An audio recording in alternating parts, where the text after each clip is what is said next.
Cuando la directora proyectó delante de profesores y familias una tabla que supuestamente demostraba que yo había manipulado una beca, entendí que podían destruir 20 años de carrera con una pantalla.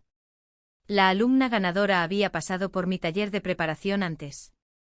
Yo no participé en su entrevista final, pero sí formaba parte del comité que puntuaba los trabajos anónimos.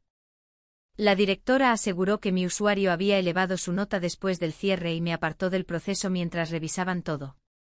No discutí. La tabla mostraba mi código junto a una modificación hecha a medianoche. Esa noche abrí las copias que guardaba de cada evaluación. Desde hacía años descargaba los formularios al terminar porque el sistema cambiaba de versión cada poco. Mis puntuaciones coincidían con las originales. Lo extraño estaba en otra parte. Cada aspirante recibía un número ciego para que nadie supiera a quién evaluaba. El número atribuido a la ganadora en la tabla pública no era el que aparecía en mis formularios. Busqué la lista de correspondencias que nos habían entregado después de cerrar las notas. El código que ahora figuraba junto a su nombre pertenecía entonces a otro estudiante. Eso significaba que alguien no había cambiado mi puntuación. Había cambiado la identidad vinculada a esa puntuación. Revisé la hora del archivo publicado por la dirección. Se había creado 2 días antes de que yo supiera quién había ganado. Y la persona que lo había generado era la misma directora que acababa de acusarme. A la mañana siguiente no fui al colegio. Mi suspensión me impedía entrar en los sistemas internos, pero todavía tenía acceso a mis correos y a los documentos que yo misma había descargado antes del cierre. Durante 20 años había enseñado lengua y coordinado proyectos académicos. Mi taller de preparación no daba puntos. La ganadora había participado durante 6 semanas. Era aplicada, pero no destacaba tanto como para que su resultado pareciera inevitable. Cuando anunciaron su nombre me alegré sin pensar que alguien podría usar nuestra relación para acusarme. La directora llevaba meses insistiendo en que nadie del comité supiera a quién correspondía cada código hasta terminar las notas. 2 semanas antes propuse que la lista de equivalencias quedara archivada por 2 personas, no solo por dirección. La directora respondió que complicaría un procedimiento que nunca había dado problemas. Comparé mi copia con la tabla proyectada. El número de la ganadora estaba cambiado, pero el resto parecía igual. Lo revisé línea por línea. Encontré una segunda diferencia. Otro estudiante aparecía asociado a un código distinto. Había obtenido una nota alta en el ensayo, pero quedó fuera de la última fase por una puntuación baja en trayectoria. Busqué mis formularios. El código que yo evalué con la nota alta pertenecía en la lista original a una alumna que nunca había asistido a mi taller. El cambio no afectaba solo a la ganadora. Llamé a una compañera del comité y le pregunté si conservaba sus formularios descargados. Los tenía y sus códigos coincidían con los míos. Yo no lo hice porque guardaba mis evaluaciones hasta terminar cualquier reclamación. Mi compañera encontró el mensaje. Provenía de la Secretaría Académica con la indicación de que la orden llegaba desde arriba. Yo seguía creyendo que la directora era la persona central. Tenía la autoridad, había generado la tabla nueva y había sido quien me acusó públicamente. La dirección quería dar más peso a entrevistas y recomendaciones internas. Yo defendía mantener la mayor parte de la puntuación en trabajos anónimos porque reducía favoritismos. La directora aceptó, pero desde entonces nuestra relación se volvió más fría. Una semana antes del cierre me preguntó cuántos candidatos de mi taller seguían en competencia. Respondí que no lo sabía porque los códigos eran anónimos. 2 días después, la orientadora escolar me hizo una pregunta parecida. Quería saber qué alumnos parecían más preparados para la entrevista. Le dije que no debía influir en una fase que aún no había terminado. Dijo que su trabajo era evitar que el colegio presentara candidatos incapaces ante la fundación. Empecé a revisar calendarios. La lista original se cerró un viernes. El lunes siguiente apareció una versión revisada en una carpeta a la que yo ya no tenía acceso. La versión revisada se creó a las 7:12 de la mañana. La directora no había llegado todavía al colegio según el mensaje que envió ese día avisando de un retraso. Eso debilitó mi primera teoría. Podía haber encargado el cambio, pero ya no podía asumir que ella lo hizo personalmente. La secretaria académica sí trabajaba a esa hora. También la orientadora. Pedí a Recursos Humanos una copia del procedimiento y comuniqué por escrito que mis listas no coincidían con la tabla usada para acusarme. También pedí preservar las versiones del archivo. La respuesta fue breve. La revisión seguiría su curso y no debía contactar a estudiantes ni familias. Acepté. Esa tarde mi compañera me envió sus notas. Juntamos sus puntuaciones con las mías y reconstruimos parcialmente el ranking anterior al cambio. La ganadora no estaba en primer lugar. Tampoco estaba muy lejos. 4 códigos habían cambiado de persona. No estaban intercambiados por parejas. Formaban una cadena. El código de un candidato pasó a otro, el de ese segundo pasó a un tercero y así hasta regresar al primero. Eso redistribuía las notas sin alterar el número total de expedientes. Quien lo hizo sabía cómo mantener la tabla aparentemente consistente. Busqué qué tenían en común esos 4 estudiantes. 2 habían asistido a mi taller. Uno era el estudiante que quedó fuera pese a su ensayo excelente. La cuarta era una alumna recomendada por la orientadora para una actividad con la fundación. Eso me hizo volver a ella. Quizá la directora solo estaba protegiendo a alguien de su equipo y me había acusado para cerrar el problema antes de una revisión externa. Revisé las fechas de entrevistas. La orientadora había organizado sesiones privadas con algunos candidatos después del cierre de notas. Pero una sesión aparecía registrada antes de que oficialmente se conocieran los finalistas. La alumna citada era la misma que había recibido el código con mejor puntuación. La orientadora sabía o creía saber quién avanzaría antes de que el comité terminara. Encontré un mensaje de la directora enviado 2 días antes de mi suspensión. Me pedía explicar por qué una alumna de mi taller había obtenido una puntuación tan alta en el ensayo. Le respondí que yo no sabía a quién había evaluado y que la nota correspondía a un código anónimo. Nunca contestó. Al día siguiente la secretaria académica me pidió reenviar mis formularios porque faltaban puntuaciones en el sistema central. Yo los envié completos. Mi compañera había recibido la misma solicitud. Otros 2 miembros del comité también. La secretaría académica reunió todas las evaluaciones originales justo antes de que cambiaran las identidades. Comparé las horas. Las solicitudes empezaron por la mañana. La tabla nueva se generó esa misma tarde desde la cuenta de la directora. Ya no parecía una modificación improvisada para favorecer a una sola alumna. Alguien había reconstruido todo el proceso con nuestras notas reales, había reasignado 4 identidades y después había preparado una versión capaz de hacerme parecer responsable. Si los 4 códigos formaban una cadena, al menos 3 resultados finales también podían estar equivocados. Decidí reconstruir los 4 expedientes sin depender de la tabla publicada. Tenía mis formularios, los de mi compañera y los correos en los que la secretaría académica había pedido copias al resto del comité. Pedí por escrito que conservaran esos mensajes y las versiones del archivo central. La directora respondió que podía perjudicar la imagen del colegio antes de terminar la revisión. Pero esa tarde encontré algo que no encajaba con ella. En una de mis copias aparecía un registro automático de exportación. El archivo final se había generado desde la cuenta de dirección, pero la primera versión con códigos alterados se había creado desde un equipo de orientación. Pedí a mi compañera que revisara sus correos. Encontró una invitación de calendario enviada por la orientadora a la secretaria académica justo antes de que cambiaran los códigos. Busqué entonces qué ocurrió con los 4 estudiantes afectados. La ganadora había subido 2 posiciones.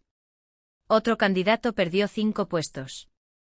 La alumna recomendada por orientación consiguió una entrevista que con su código original no habría alcanzado. El 4.º estudiante quedó casi igual. Ese último caso parecía absurdo hasta que entendí que su código servía para cerrar la cadena sin que faltara ningún expediente. Quien modificó la tabla no necesitaba favorecer a 4 personas. Solo necesitaba mover suficientes identidades para que todo pareciera una reasignación administrativa. La orientadora tenía un motivo posible. Su departamento medía parte de su éxito por las becas y admisiones obtenidas. Sin embargo, la ganadora no era su candidata favorita. Calculé qué habría ocurrido con los códigos originales. La alumna recomendada por orientación habría quedado fuera. El estudiante perjudicado habría entrado entre los finalistas. La ganadora habría pasado igualmente a entrevista, pero no en primer lugar. La alteración no creó una vencedora concreta. Eliminó a un candidato concreto. Busqué su expediente entre los materiales que ya tenía autorizados como miembro del comité. Había sido representante estudiantil, y el curso anterior presentó una queja colectiva por el acceso desigual a ciertas prácticas externas. La queja había pasado por orientación. La directora también la conocía. Podían haber querido evitar que obtuviera una beca visible después de cuestionar decisiones internas, pero no iba a asumir algo así sin pruebas. Pedí a Recursos Humanos el registro de versiones. Una persona neutral comparó fechas, cuentas y terminales. La primera reasignación salió del ordenador de orientación. La cuenta utilizada era la de la secretaria académica. 5 minutos después de la reunión entre ambas, la orientadora escribió a la directora que los códigos estaban listos para una revisión de coherencia. La directora respondió aceptando revisar la tabla. No había ninguna referencia a cambios de identidad. Quise saber cuándo decidió que yo era responsable. Recursos Humanos me permitió revisar el resumen de comunicaciones relacionadas con mi suspensión. La orientadora había enviado un informe señalando que una alumna de mi taller recibió una puntuación anormalmente alta desde mi usuario. Lo envió antes de que la directora me pidiera explicaciones. La orientadora fue quien conectó a la alumna conmigo. Eso solo era posible si ya conocía la equivalencia entre códigos e identidades. Hasta que revisé el archivo adjunto a su informe. En esa versión, la ganadora ya aparecía con el código alterado, pero mi usuario no figuraba como autor de ninguna modificación. Esa columna se añadió después. La acusación contra mí había sido construida en una segunda etapa. Pregunté quién podía editar la versión final. Podían editar dirección y secretaría. La orientadora no tenía permiso. Alguien había manipulado identidades desde orientación. Después otra persona añadió mi código para convertirme en culpable.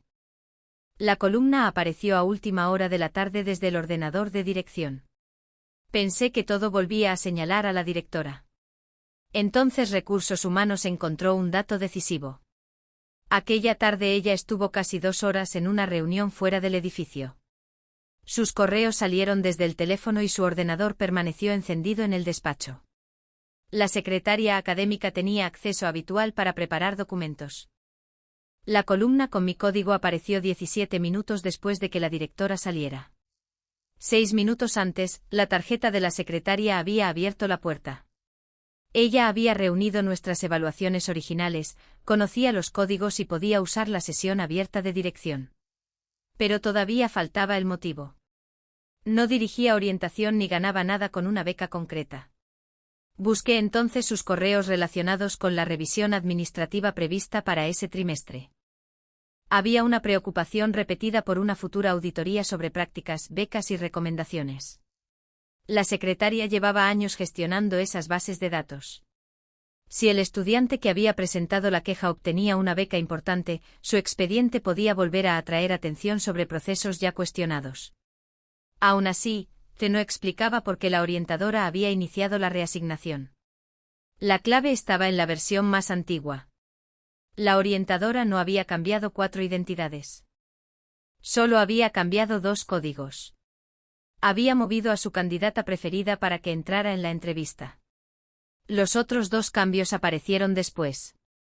La secretaria descubrió aquella primera manipulación y, en lugar de corregirla, la amplió. Usó el desorden para sacar al estudiante que podía atraer una revisión incómoda y después añadió mi usuario para crear una culpable externa. La directora había cometido el último error al aceptar aquella tabla sin verificarla y exponerme delante de todos. La persona que yo había creído mi principal enemiga no había diseñado el fraude. Había sido utilizada por 2 personas distintas con intereses distintos. Y cuando terminé de ordenar las versiones, vi algo peor. La fundación había programado la firma definitiva de la beca para 48 horas después. No podía esperar a que la revisión interna siguiera su ritmo normal. Si la fundación cerraba la beca con una clasificación manipulada, después sería mucho más difícil separar el daño académico del daño a mi reputación. Preparé un informe con las 4 versiones de la tabla, sus horarios, los equipos utilizados y las puntuaciones originales. Solo marqué que había cambiado y cuándo. Lo entregué a Recursos Humanos, a la directora y al enlace con la fundación. Pedí suspender cualquier firma hasta verificar la correspondencia entre códigos e identidades. La directora había defendido públicamente que yo manipulé la nota y ahora debía admitir que la tabla usada para acusarme no era fiable. No le pedí una disculpa todavía. Primero necesitaba impedir que una revisión incompleta se convirtiera en una decisión irreversible. La fundación retrasó la firma y pidió reconstruir la clasificación desde las evaluaciones originales del comité. Eso cambió el equilibrio. Ya no bastaba discutir quién había tocado una hoja de cálculo. Había que demostrar qué resultado habría existido sin las modificaciones. Reunimos las copias de los 4 evaluadores. Cada formulario tenía fecha, código y puntuación. La secretaría conservaba los correos usados para pedirlos. La orientadora sostuvo que las primeras diferencias podían deberse a una corrección administrativa de códigos duplicados. Ningún código estaba duplicado en las versiones originales. Mostré la cadena completa. El primer cambio beneficiaba a su candidata preferida y perjudicaba al estudiante que había presentado la queja. La segunda modificación, realizada después, alteraba otros 2 expedientes y daba apariencia de una reasignación general. La secretaria afirmó que había intentado corregir un error previo y que añadió mi identificador porque mi formulario aparecía vinculado al código más alto. Pero mi identificador no existía en la versión que ella recibió esa mañana. Apareció después de que entrara en el despacho de dirección. Recursos Humanos presentó los registros de acceso al equipo y a la puerta. La directora reconoció que dejó su sesión abierta y que proyectó la tabla sin revisar versiones anteriores porque confió en su equipo. La orientadora había querido asegurar una entrevista para una alumna a la que consideraba más preparada para representar al colegio. Temía que una mala presentación perjudicara la relación con la fundación y sus propios resultados. No había intentado decidir directamente quién ganaría. Había decidido quién merecía avanzar. Eso seguía siendo una manipulación. La secretaria tenía otro miedo. Durante años había administrado procesos con hojas compartidas y correcciones manuales. La queja del estudiante había provocado preguntas sobre prácticas y recomendaciones. Cuando vio la alteración inicial de la orientadora, pudo corregirla. En vez de hacerlo, la amplió. Reordenó otros códigos para apartar al estudiante que podía atraer una revisión incómoda y después colocó mi usuario junto al cambio porque mi vínculo con la ganadora ofrecía una explicación sencilla. La directora había sido útil para ambas. Su obsesión por proteger la imagen del colegio hizo que reaccionara antes de verificar. Yo también reconocí mi error. Desde el primer momento vi su autoría en el archivo final y construí toda mi sospecha alrededor de ella. Me había costado aceptar que alguien podía perjudicarme gravemente sin haber diseñado el problema. Pedí que la reconstrucción se hiciera delante de representantes de la fundación y del comité, usando únicamente formularios originales. Con los códigos originales, el estudiante perjudicado entraba a la fase final. La alumna recomendada por orientación quedaba fuera. La ganadora seguía entre las mejores, pero ya no ocupaba el primer puesto antes de la entrevista. Yo no podía afirmar que no mereciera la beca. Solo podía demostrar que el camino hasta allí había sido alterado. La fundación decidió repetir la fase final con los candidatos que habrían correspondido según la clasificación original. La ganadora fue informada de que su resultado quedaba en revisión. No había evidencia de que conociera los cambios. La orientadora perdió su intervención en el proceso. La secretaria dejó de administrar los archivos de becas mientras continuaba la investigación. A mí me ofrecieron reincorporarme. Me negué mientras siguiera circulando la acusación original. Pedí una rectificación formal ante el mismo personal y las mismas familias que habían visto mi nombre asociado a una manipulación. La directora quiso esperar hasta que terminara todo. Le respondí que la prudencia que ahora reclamaba habría sido útil antes de exponerme. Recursos Humanos acordó comunicar que no existía evidencia de que yo hubiera alterado puntuaciones y que los cambios eran posteriores. Parecía que por fin podía respirar. Entonces la fundación pidió revisar también la fase de entrevistas del año anterior. La secretaria había usado el mismo formato de tabla durante 3 convocatorias. Si la reasignación de códigos no era un accidente aislado, podían existir resultados anteriores afectados. La directora abrió los archivos históricos. En la segunda apareció una columna que no reconocí. No modificaba códigos. Marcaba a ciertos estudiantes como recomendados antes de que el comité terminara sus puntuaciones. La orientadora aseguró que era una lista de preparación interna. Pero uno de esos estudiantes era familiar de una persona vinculada a la fundación. Otro había recibido una práctica gestionada por la secretaría. La situación dejó de ser una pelea por una beca concreta.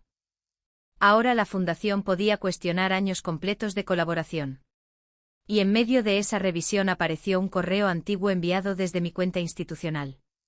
En él parecía que yo había recomendado personalmente a uno de aquellos estudiantes antes de evaluarlo. Yo nunca había escrito ese mensaje.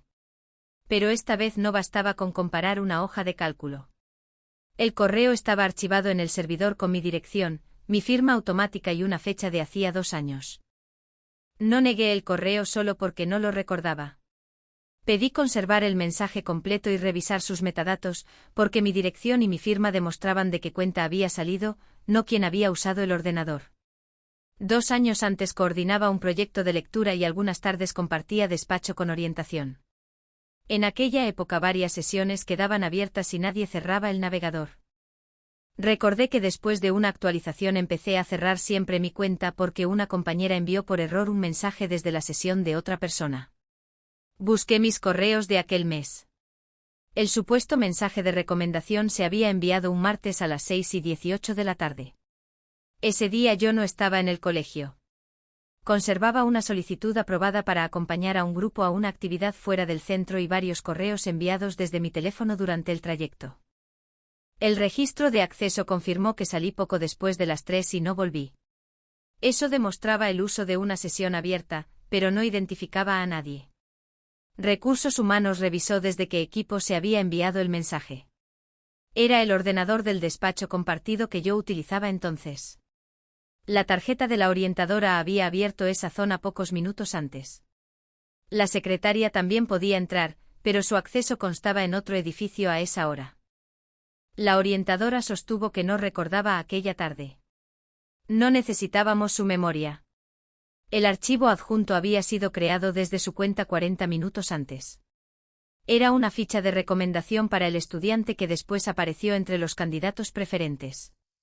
Eso no probaba por sí solo que hubiera enviado el correo desde mi sesión, pero eliminaba la idea de una gestión completamente ajena a ella. La fundación amplió la revisión a los procesos de becas y prácticas compartidos con el colegio. Durante semanas reconstruyeron puntuaciones, listas y comunicaciones con versiones archivadas, formularios descargados y registros de acceso. En 2 convocatorias anteriores aparecieron recomendaciones adelantadas. En una también se había modificado el orden de entrevistas. La secretaria había participado en correcciones posteriores, aunque no en todos los mensajes iniciales. Su responsabilidad era distinta de la de la orientadora, pero ambas habían protegido un sistema donde podían mover datos sin una segunda comprobación. La directora tampoco quedó al margen. No había creado la primera manipulación ni el correo antiguo, pero permitió que una sola oficina concentrara recomendaciones, equivalencias de códigos y correcciones finales. Cuando surgió una irregularidad, eligió una explicación rápida y me expuso antes de revisar los cambios. La fundación repitió la fase final de la convocatoria actual con quienes correspondían según las notas originales. Yo decidí no participar. La alumna de mi taller volvió a competir en igualdad de condiciones. El estudiante perjudicado recibió la entrevista que le habían quitado. La candidata favorecida por orientación quedó fuera porque su puntuación original no alcanzaba el corte. Mientras esperábamos el resultado, el colegio corrigió oficialmente la acusación contra mí. La directora reunió al personal y envió una nota a las familias que habían recibido la versión inicial. Reconoció que no existía evidencia de que yo hubiera manipulado puntuaciones y que la tabla proyectada contenía cambios posteriores a mis evaluaciones. No fue una disculpa perfecta, pero tampoco la necesitaba. Pedí que mi reincorporación incluyera 3 condiciones. Los códigos anónimos quedarían custodiados por más de una persona, cada cambio posterior al cierre tendría un registro visible y orientación no podría preparar recomendaciones mientras administrara resultados. Además, cada versión quedaría archivada antes de revelar identidades, de modo que cualquier cambio posterior pudiera rastrearse. La dirección regional aceptó las medidas y amplió la revisión a otros procesos sensibles. La orientadora dejó de intervenir en becas y prácticas mientras se resolvían las consecuencias laborales de sus decisiones. La secretaria perdió el control exclusivo de las bases de datos y fue apartada de correcciones sin supervisión. Yo no pedí que las despidieran. Quería impedir que volvieran a decidir en secreto quién merecía una oportunidad y luego utilizaran el nombre de otra persona para proteger el sistema. La directora continuó en su puesto bajo nuevas exigencias de supervisión. Nuestra relación no volvió a ser cercana. Podía entender que había confiado en personas con las que trabajaba desde hacía años. No podía aceptar que esa confianza justificara proyectar una acusación delante de familia sin verificarla. Cuando regresé a clase, algunos alumnos conocían una versión confusa de lo ocurrido. No expliqué expedientes ajenos. Seguí trabajando y dejé que la rectificación oficial hiciera lo que mis defensas emocionales nunca habrían conseguido. Una semana después, la fundación comunicó el resultado de la nueva fase final. La alumna de mi taller no ganó. Sentí una mezcla extraña de alivio y tristeza. Había pasado semanas defendiendo un proceso justo mientras todos asumían que mi verdadero interés era verla favorecida. El estudiante que había sido apartado obtuvo la beca. No porque quisieran compensarlo, sino porque volvió a competir con la puntuación que realmente había conseguido y tuvo una evaluación final independiente.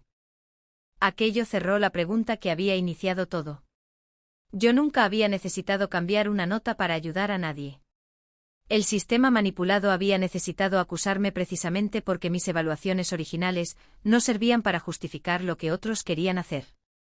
Meses de tensión habían empezado con una tabla proyectada en una pantalla. Por eso pedí estar presente cuando se presentó el nuevo procedimiento al siguiente comité. Esta vez cada evaluador recibió códigos anónimos generados por el sistema y ninguna oficina podía ver la equivalencia completa antes del cierre. Cuando terminamos la primera ronda, descargué mi formulario como siempre. La directora estaba al otro lado de la mesa y la persona que ahora supervisaba el proceso pidió a todos confirmar que sus archivos coincidían. Nadie podía cambiar una identidad sin dejar constancia. Miré la pantalla donde aparecían las puntuaciones cerradas. Mi código estaba junto a mis notas, exactamente donde debía estar. Cerré el archivo, guardé mi copia y me levanté sin mirar quién podría haber ganado. Por primera vez, no necesitaba saber los nombres para confiar en el resultado.